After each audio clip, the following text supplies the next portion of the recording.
So the name autonomous means they are not in our voluntary control. Okay. So unlike, so one of the fundamental difference, obviously, one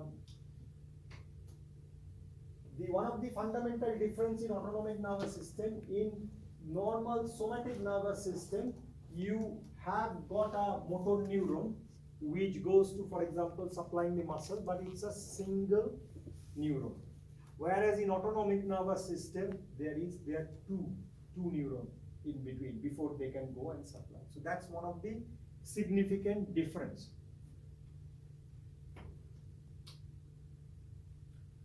So autonomic nervous system can be divided actually not only sympathetic, parasympathetic, but we also include three systems: sympathetic, parasympathetic, and enteric nervous system. All three are classed together as autonomic nervous system.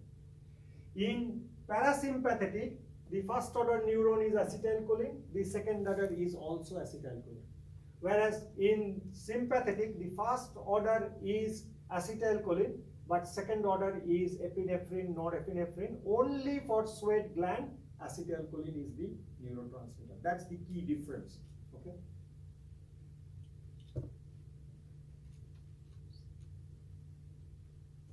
So where is the output for the parasympathetic? Craniosacral. So what are the cranial parts? The cranial nerves.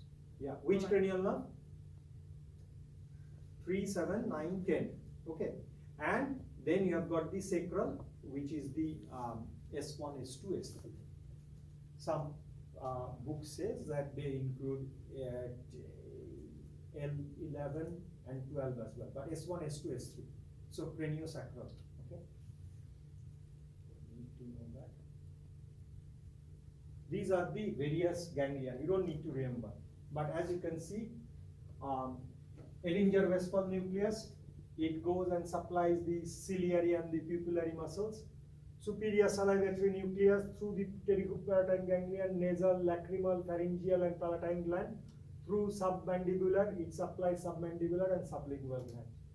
Then inferior salivatory through 9 goes to otic ganglion, supplying parotid gland, and then the 10th through the dorsal nucleus of vagus, it supplies the pharynx, and then the cardiac and carotid. So, and then it's going through the sacral outflow, pelvic splanchnic nerve, which will supply the hindgut derivatives from anal canal up to anal canal and lower urinary tract and reproductive organs. So that's the output of the parasympathetic.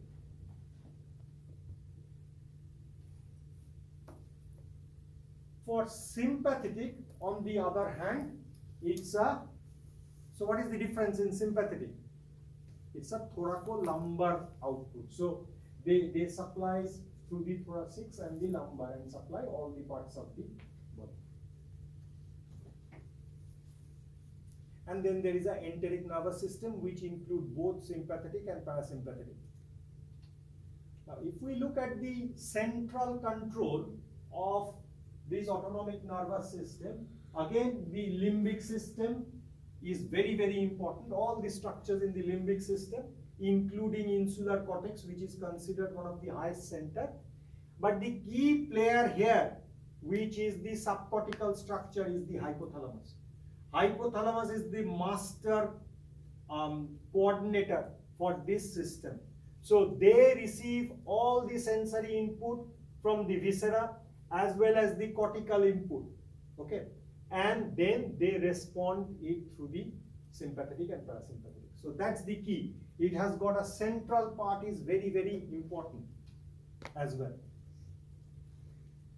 So again, as you can see, hypothalamus is the one of the most important coordinator, and this will receive information from everywhere, and it is the master coordinator. It receives from cortex as well as from the periphery, and it will then drive the sympathetic and parasympathetic to have the effect.